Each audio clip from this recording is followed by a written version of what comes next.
યુવા નેપાળ સમિતિ પતંજલિ योग समिति ट्रस्ट को अंतर्गत आउँछ। सबै बराबर छन्, कोही तलामाथि छैन। किन तलामाथि गर्ने तो पनि कुरा छ।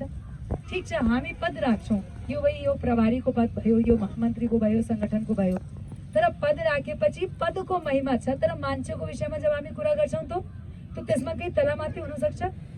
अब म ठीक छ केन्द्रमा काम गरिरहेछु अनि तपाईहरु जिल्लामा काम गर्दै हुनुहुन्छ, तो त्यसमा यस्तो त छैन कि म ठुलो भए अनि तपाई सानो भयो।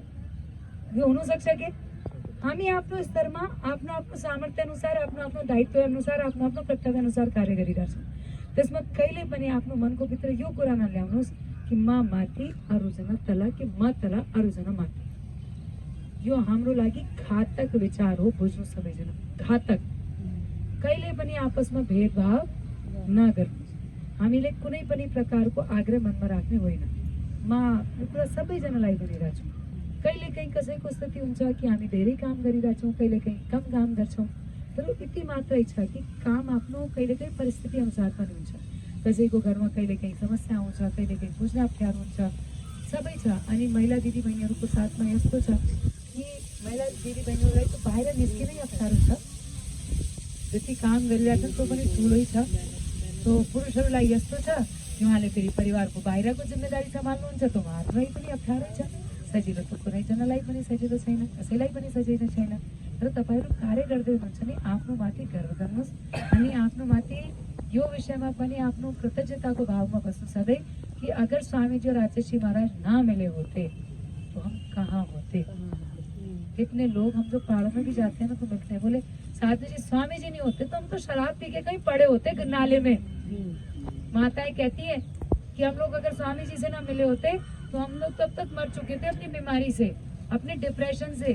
अब जाजरकोट में ठूलो सेवा पतंजलि बाटा भयो, 1 करोड़ को राहत सामग्री पुगेको थियो जाजरकोटमा। अनि त्यहाँबाट 3 जना आउनुभयो फेरि। उहाँहरूले पनि पतंजलिको सहयोग पनि प्राप्त गर्नुभएको थियो। 3 महिलाहरू त्यो आफ्नो महिला शिविरमा। अनि मलाई धेरै त थाहा थिएन। उहाँहरूले आएर आफ्नो समस्या पनि भन्नुभयो। एकजना त यस्तो थियो गीताजी, मैले त्यो भिडियो पनि हालेको थिएँ कि उहाँको घरमा पूर्व मेयरको तो उपमेयरको डेथ पनि भयो। 6 कोठाको मकान एकदमै ध्वस्त, केही बाँकी छैन, केही पनि बाँकी छैन। अनि उहाँको भाइको पनि त्यही घरमा डेथ भयो। अनि त्यसपछि कसैले उहाँलाई मोटिभेट गराएर आफ्नो सन्तजी इत्यादि उहाँले मोटिभेट गराएर उहाँ पठाउनु भयो हरिद्वारमा। मेरो पासमा उहाँ भेट्नको लागि आउनुभयो। हामीले यति मात्र गऱ्यौँ किनकि उहाँ एकदमै समस्यामा हुनुहुन्थ्यो। कसैको घर भत्किसकेको छ, पैसा एकदमै पासमा छैन, उहाँको छातीमा एकदमै समस्या थियो। तो फोक्सोको समस्या भयो नि, तो धुलोको कारणले, माटोकै तो घर थियो नि, तो धुलोको कारणले फोक्सोको समस्या भयो। अनि यो दुखाइ एकदमै उहाँको कमरमा एकदमै बढी थियो अनि सास लिन अप्ठ्यारो भइरहेको थियो। मैले आचार्य महाराजलाई भने कि यस्तो यस्तो पनि हाम्रो माझमा मान्छे आएका छन्। सबैलाई थाहा छ, सबैभन्दा पहिले आचार्य महाराजले के भन्नुभयो, यस्तो खालको मान्छेलाई औषधि दिनुहोस् तर पैसा केही पनि नदिनु। यति डीपमा भावना छ। किनकि मलाई यो लाग्छ कि मैले हेरेँ परम पूज्य स्वामीजी महाराज पनि आचार्य महाराज पनि, उन लोगों ने गरीबी को वो आलम देखा है, इसलिए वो जानते हैं कि व्यक्ति जब गरीबी में होता है तो उसके ऊपर क्या बीतती है। ऐसे गुरु को प्राप्त करके हम तो धन्य हो गए। हमें किसी और चीज में पढ़ना ही नहीं है, काम ही मात्र हमारे लिए सिर्फ है। बाकी किसी चीज में किसी आग्रह में मत फंसिएगा। अब उसके बाद हमने बस इतना ही किया, आचार्य महाराज ने जैसा किया कहा वैसे किया। बाकी सबके लिए भी तो 25% की छूट कर दी थी, सबके लिए महाराज जी ने 25% की छूट की थी।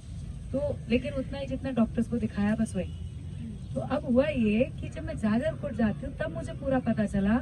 उन्होंने बताया कि नवंबर में भूकंप आया था और मई में वो आई हरिद्वार में, मई में अप्रैल में लगातार 5 महीने से बोली मैं दिन भर रोती थी, हंसना भूल गई थी और डिप्रेशन में जबरदस्त। बोली हरिद्वार जाकर के मैं 5 महीने में पहली बार हंसी हूँ। ये प्रभाव पड़ा हम सब लोगों के मिलजुल करके जो पुरुषार्थ हमने किया ना उसका। तो अपन को तो देखो उन लोगों तक सेवा पहुंचानी है। जब मुझे ऐसा वैसा लगता है। देखो जब हम जाजरकोट में सेवा पहुंचाने गए ना तो वहाँ लोग जो है ना सामान छीनने की स्थिति में थे। मैं उन लोगों को दोष नहीं दे सकती, हम में से कोई नहीं दे सकता, उन्हें किसी ने सिखाया ही नहीं है। वहां तक कोई पहुंचा ही नहीं है। लोग भड़काने के लिए तो पहुंच जाते हैं, लेकिन लोग उनके जीवन के स्तर को ऊंचा पहुंचाने के लिए कौन पहुंचा। आज वहाँ 15 साल का बच्चा दिन में 11 बजे शराब पी रहा है, घर में बैठ के। स्वयं साध्वी जी ने देखा, दिन में 11 बजे पैक बना के शराब पी रहा है। ये सीखा उन लोगों ने। शराब तो पहुंचा दी, शिक्षा नहीं पहुंचा पाए हम योग नहीं पहुंचा पाए, हम उन लोगों तक ज्ञान नहीं पहुंचा पाए। तो उसमें सिर्फ उन लोगों की कमी नहीं है, हम सिर्फ उन लोगों को दोष नहीं दे सकते जो हम लोग समृद्ध होकर के बैठे हुए ना। हमारा भी दोष है कि हमारे देश के लोग आज जागरूक नहीं है, बीमार हैं, मानसिक रूप से बीमार हैं, कमजोर हैं, अपने देश के लिए जागरूक नहीं है, अपने कर्तव्यों के लिए जागरूक नहीं। तो उनको जागरूक कौन करेगा? वो काम हम लोगों को करना है। इतने बड़े बड़े काम करने के लिए हम सब लोगों को जितना हो सके मिलकर के रहना है। देखो, व्यवस्थापन की दृष्टि से चीजें हैं, और पतंजलि योग समिति के अंदर ही महिला पतंजलि योग समिति आनी होती तो हमें हरिद्वार से स्पेशली यहाँ पठाया नहीं गया होता। इतनी बनी बुझा।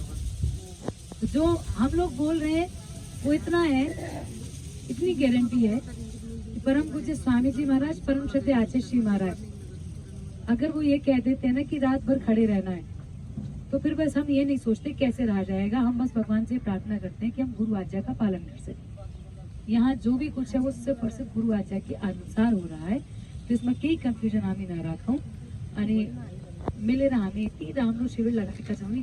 यो शिविरबाट हाम्रो बीचमा कुनै पनि प्रकारको हाम्रो माझमा केही पनि यो भावना होस् कि मुझे नहीं पूछा गया, मेरा सहयोग नहीं किया गया, मुझे माला नहीं मिली। मुझे देखो, अपना सब लोग मिलकर के समिति वाले प्रयास तो कर रहे हैं कि सभी का सम्मान हो, परंतु जितना करें उसमें भी छूट सकता है कुछ। तो अगर किसी का छूट भी जाए, गलती से कुछ ऐसा भी लगे कि मेरे साथ ये व्यवहार मुझे समझ में नहीं आया, बुरा भी लगे, तो इतना सोचना कि जो लोगों ने इतना करने का प्रयास किया है, वो लोग रात रात भर जग करके आप लोग इतना प्रयास कर रहे हैं, तो हमें लोगों को श्रेय देना चाहिए।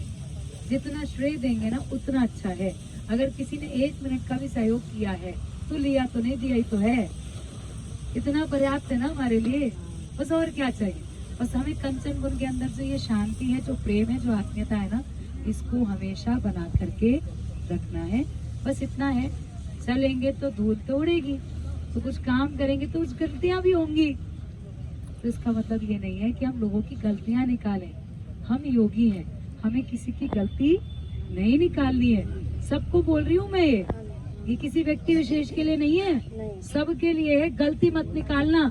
अगर गलती निकालने में रह गए तो क्या है, एक छोटे सा उदाहरण है। भर्तृहरि थे ना, बहुत बड़े राजा थे।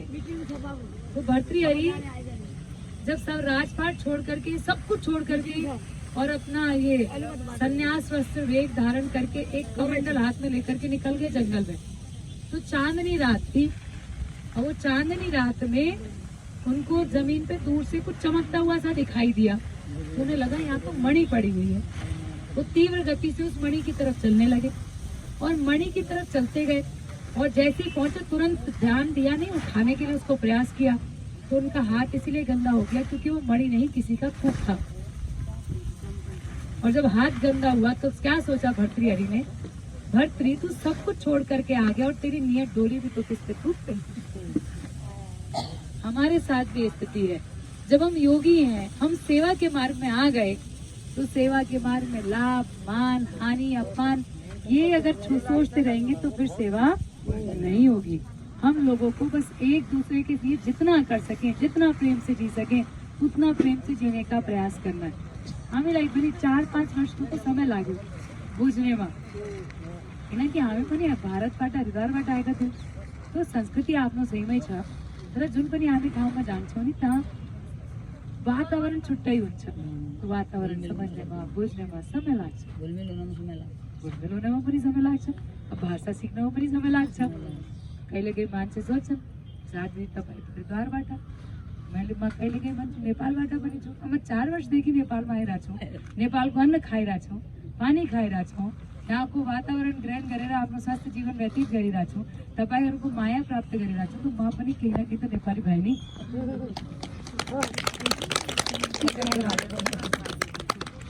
हामी त सेवामा छौँ सबैजना, सन्यासी त सबै ठाउँको हुन्छ। हामी सेवामा लगाउँ, केही पनि मनमा केही भाव यस्तो खालको नराख्नु होला जुन भावबाट हाम्रो बिचमा कुनै पनि भेद उत्पन्न हुन सक्छ। त्यसमा अझै केही कसैलाई केही जिज्ञासा छ अहिले पनि सोध्नुहोस्। कन्फ्युजन मनमा नराख्नुहोस् है, जे पनि जिज्ञासा छ कसैको छ